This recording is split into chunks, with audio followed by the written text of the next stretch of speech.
Today I'm supposed to tell you about Mary. I said that already. Mary Magdalene, the one who everyone decided was a prostitute or Jesus' wife or Jesus' lover, or the woman who was healed of the demons and then not mentioned again until the cross, until the resurrection. I was going to tell you about all that. I was going to tell you about what is said in the books that were written that didn't make it into the canon, into the Bible. But none of the notes that I have for this week's sermon had anything to do with what is going on this week in our city. And so I thought to myself, what do you do? What do you do with this Mary Magdalene and the stories from the Gospel of Mary and the Gospel of Philip and the Gospel of the ones we haven't heard of? I don't even know enough about them to be able to pull out a text from them that would speak into this time. Yesterday morning, when I got up, I'm going to start by telling you this story. On my way here today, always on my way, I'm communicating with 3 other pastor friends of mine over Marco Polo, and we're always talking about what's happening in church. And I was talking about what I was doing in this, kind of a sermon, not really. And then I saw a dog with boots on, and I started laughing because dogs walking with boots on is about the funniest thing that I can think of in my life. And I'm telling you that because this is what I am using today to try to keep my voice clear enough to communicate with you.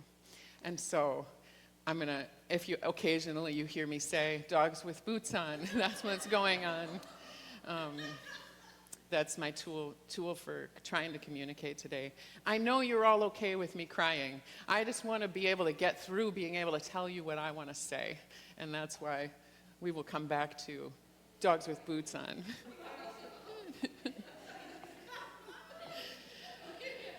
Yesterday morning when I got up, I knew I should write my morning pages. Those of you who have done the Artist's Way know what the morning pages are. You're supposed to get up in the morning and wake and write.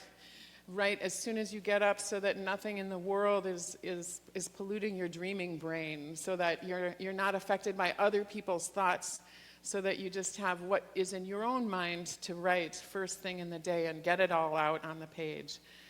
I didn't do that. I didn't write before the world influenced my thoughts. I should have done that. I should have written about texting with Meta the morning before, about where we were going and what we knew about what would happen and what we were comfortable with and how we would get there and what would happen and who would be there and all of those things.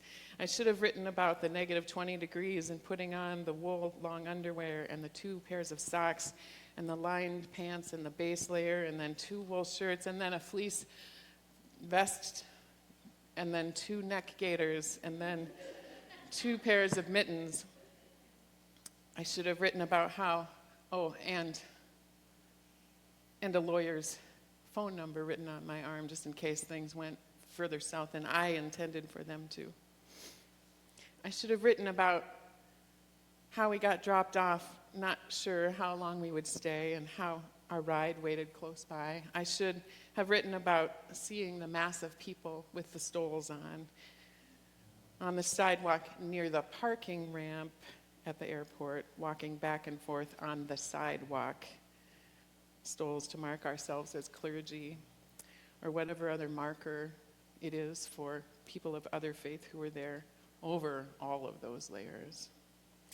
I should have written about passing people by and slowly realizing they were friends, all bundled up with only their eyes showing. It was hard to recognize.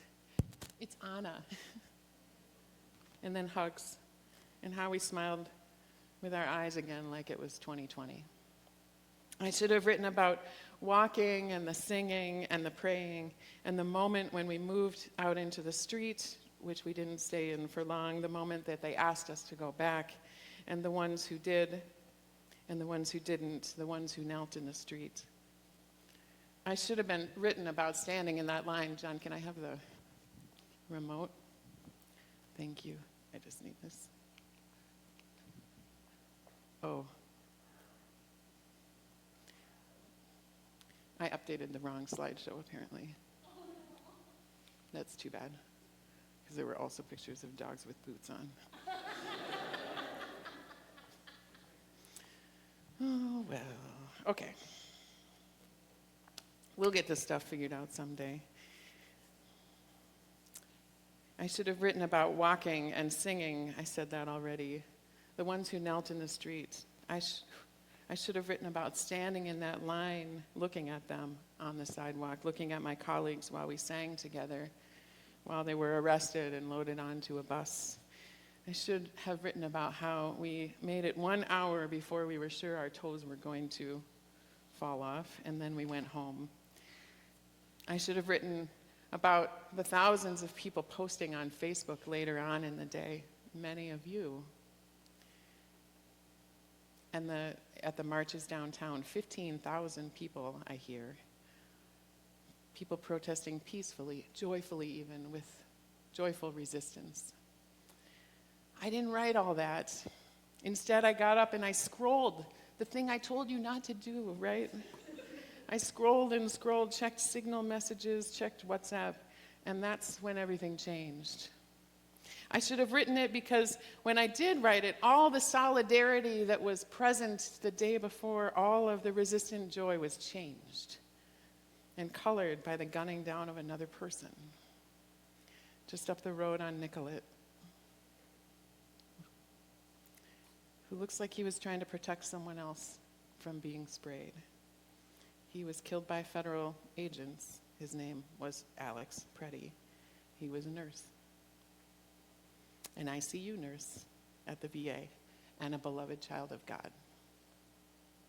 Lord, have mercy. Come by here. What is happening in our city? I was about to sit down and turn things off to read some poetry and find a good one for today. When that happened, I should have read some poetry. After that, of course, I'm sure I spent the day like many of you, but probably not all, because some of you maybe went out again, trying to get more information, agitated and at dis-ease and sad and mad and mostly anxious. And thinking, what in the world do the Gnostic Gospels and the Gospel attributed to Mary have to say to this situation? And of course, I don't know enough about it to pull something out.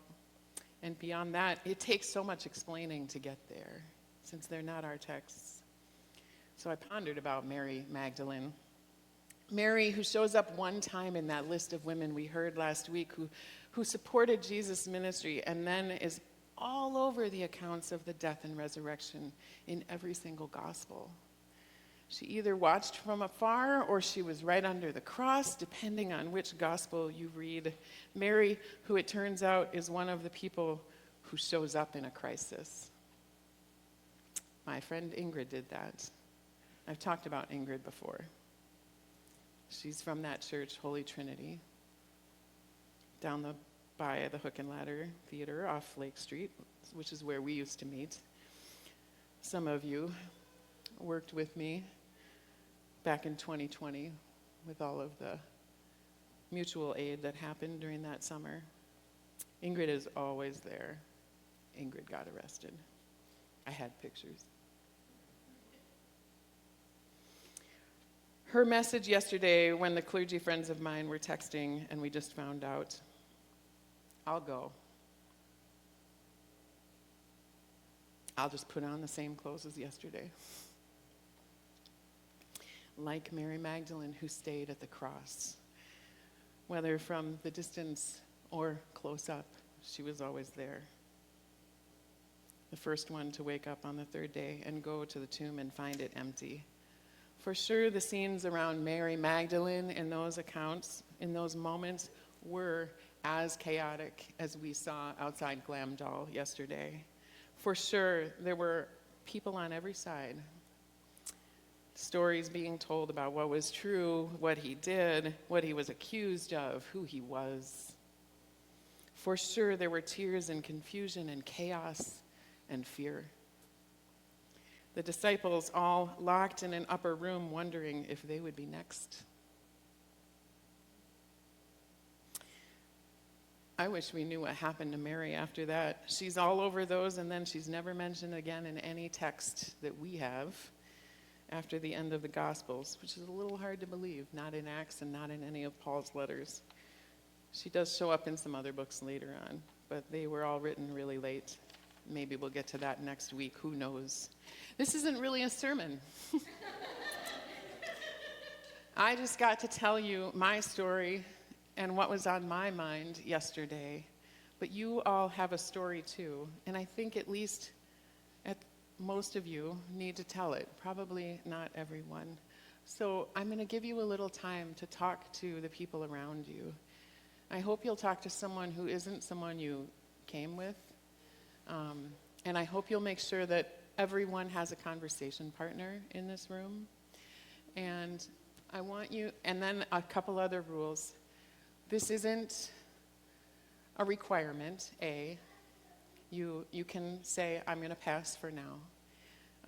It is a conversation, B, so please make sure that everyone who wants to gets a chance to talk in your group. It's not a competition about who did the most. And so just have a conversation for a little bit about how it is with your soul this morning. How it was for you Friday, wherever you were, or Saturday, wherever you were. I spent a lot of the day on my big gray chair yesterday. I went and prayed with people outside Bethlehem in the evening, and then talked with neighbors on the street in the evening, like I'm sure many of you did too. Have those conversations. Or if you were alone, what was that like? Or how are you feeling about what is happening in our city? How are you showing up or not showing up or thinking about showing up? And what has been most life-giving to you in these times? What gives you hope? Maybe it's those dogs with the boots on. That could be an hour or a day or more, but we're not going to take that much time. But I would like you to, I know this is scary for some of you, and brave, especially for those of you who are brand new to our space today. But you've been in other brave spaces in these days, so this is a conversation we'll have for a few minutes. Find someone to talk to.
let's try to bring those conversations to a close. Thank you. Thank your conversation partners.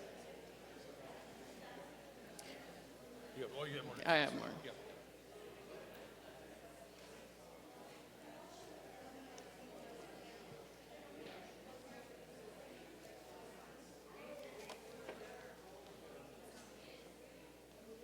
We're going to go long today. Just get up and leave if you need to. Thank you for taking that time to talk to each other. I hope that went okay for everybody. Let's hear 5 things from 5 of you about what stood out to you about your conversations. I'll try to repeat them for the folks online. Spidey.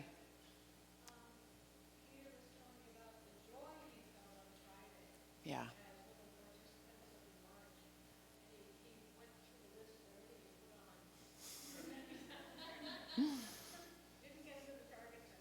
Mm-hmm. Yeah. Yeah. So the joy that one of the protesters felt on Friday. Yeah. Julie. Yeah. Hard. Yeah. And our time was already messed up, right? That one was that people were talking about how we were having a hard time figuring out what day it is. Like, all the time runs together and what day it happened. Yeah. Yep. Yeah, it was 25 hours ago. Yeah.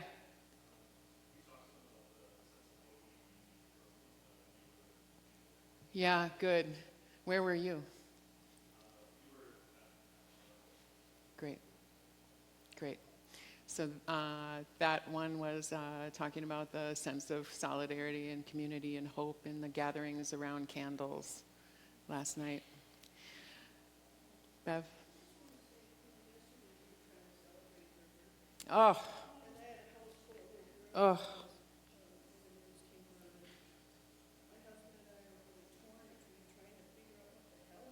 Yeah. Yeah. Yeah. Yeah. Yeah, the lies are really hard.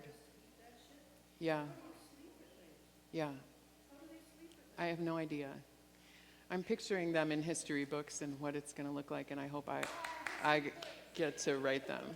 That they don't get to write them. I don't want to write a history book, but that one, Ava was having a birthday celebration yesterday, so there was a birthday party of girls gathering as they got the news and trying to figure out how to protect them from that news during a birthday party. Yeah. Ava, you are a beloved child of God. Jess.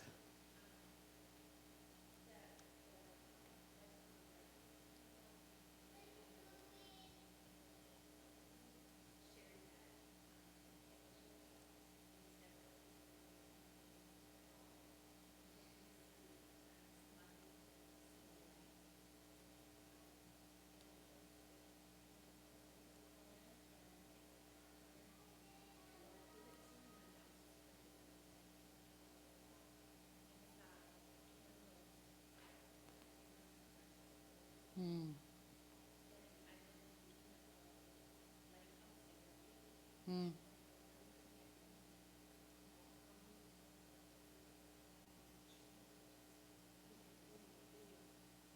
Yeah.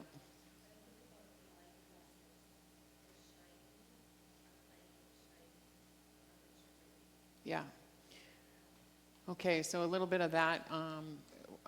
We're talking about people going out to look for people who were lighting candles and didn't see it on the corner, but went around the block and found a candle burning in the snow. Beautiful. And then Jess is thinking a lot about lighthouses and how that light gets out and hoping that that light eventually reveals the truth because it's so hard. That's where the rage comes in, is hearing the lies about what happened.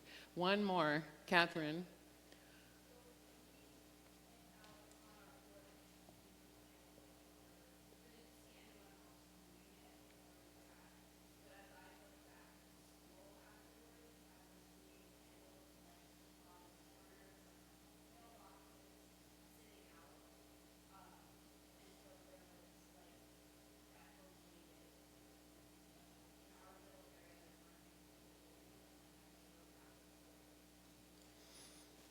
Yeah, that happened to me too. So for those of you online, Catherine was telling us about how they didn't see anyone when they were gathered in their house, but when they drove home, they could pass by and see fires and candles in a variety of places, it's making me think about another post I saw of a friend today who was reminded of what, if you go to Germany and talk to the people in East Germany, they talk about, Bonhoeffer and how they would go outside with the confirmation kids with candles, because you hold a candle in one hand and you block the flame with the other, which means you cannot have a weapon in your hand. And so it is a nonviolent resistance, like no one can accuse you of that.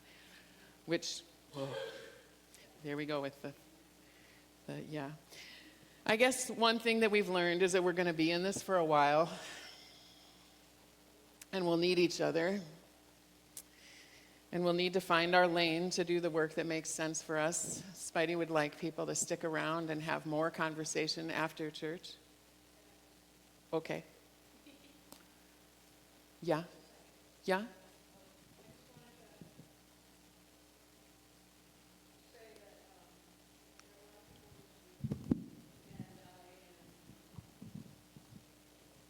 A pastor a long time ago told me that everyone has worth when it comes to activism. There's some people that want to be outside and be physically present. Other people, because of trauma or physical inabilities, cannot do that, and they pray their prayer and they're present. And the third one is giving resources. So all of those have sacred worth. And I would like to have whoever has information to stick around. Just a small group here, between 3 people, if we have stuff on our text messages about folks who need groceries or money or whatever. So if you have information particularly about helping in the situation, I'd love to hear it. So stick around after for that conversation. And yes, that's exactly what I was just saying. Find your lane. And there are all kinds of lanes, and I will do my best to communicate what I know as time goes on. Some of you, the work that makes sense for you.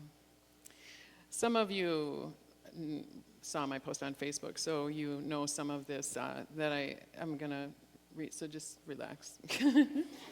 Everyone just relax. This is from a book called The Impossible Will Take a Little While, which is a quote from a Billie Holiday song. And the whole quote is, "The difficult we must do right now, and the impossible will take a little while." Puppies with boots. I'm going to read the whole thing to you because I think it's important, and if you need to leave, you need to leave, and that's fine. This is a quote I've read to a lot of students that made me cry back then, and we weren't even here. So this is about the life of Rosa Parks offers a telling clue, providing we look beyond the conventional retelling of her experience, which actually obscures how the power of the human spirit prevails in bleak times. We think, because we've been told again and again, that one day Rosa Parks stepped onto a bus in Montgomery, Alabama, and single-handedly, without apparent preparation, inaugurated the civil rights movement by refusing to sit in the segregated section. I remember Garrison Keillor one Martin Luther King Day saying, "Rosa Parks wasn't an activist, she was just a woman with her groceries who was tired." Such accounts, however well-meaning, belie a much more complex reality, that Parks had by that time been a civil rights activist for 12 years, was the secretary of the local chapter of the NAACP, and acted not alone but in concert on behalf of others. The summer before her arrest, she'd taken a 10-day workshop and met with an older generation of civil rights activists at the Tennessee Labor and Civil Rights Center Highlander Folk School, which is still going strong today. This book was written about 20 years ago, so I don't know if it is, but we should check. The first NAACP meeting that Parks attended addressed the issue of lynching and an all-American form of terrorism, so accepted in respectable circles that gentlemen smoking cigars and ladies in their Sunday best allowed photos to be taken of themselves standing in front of black men being burned and hanged. The pictures can be seen in all their horror in the National Civil Rights Museum in Memphis. Out of this bleak legacy, and more important, the years of struggle to overcome it, came the courage and determination of Parks and people like her, the community of like-minded souls I mentioned earlier. Nothing cripples the soul like isolation. This is why we say all the time how bad we need each other. You got to find your people. These are our songs. By the same token, nothing buoys the spirit and fosters hope like knowledge that others faced equal or greater challenges in the past. Puppies in boots. And continued to bequeath us a better world. Even in a seemingly losing cause, one person may unknowingly, puppies in boots, inspire another, and that person, yet a third, who could go on to change the world, or at least a small corner of it. Rosa Parks' husband, Raymond, convinced her to attend her first NAACP meeting, the initial step on a path that brought her to that fateful day on a bus in Montgomery 12 years later. But who got Raymond Parks involved? And why did that person take the trouble to do so? What experiences shaped their outlook and forged their convictions? The links in any chain of influence are too numerous, too complex to trace. But being aware that such chains exist, that we can choose to join them, and that lasting change doesn't occur in their absence is one of the primary ways to sustain hope, especially when our actions seem too insignificant to amount to anything. We'll need to do all the things you did, all of the prayers, all of the resource gathering, and we'll need to rest, and we'll need to ground ourselves in prayer.